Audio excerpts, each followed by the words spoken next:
tangent constraint. In a tangent constraint, a line touches a circle at one and only one point. Here it touches it at 2, so it is not tangent.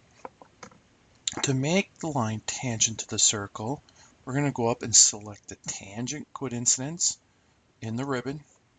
We're going to come down and we're going to choose here the circle, and then I'm going to choose the line, and it forces it so that the circle and the line touch at only one point. You'll see it has the tangent a constraint indicator here, and now this line is only touching at one and only one spot. Okay, so the tangent is constrains a curve, and that curve can be a circle, an arc, etc., and it'll touch at one and only one point.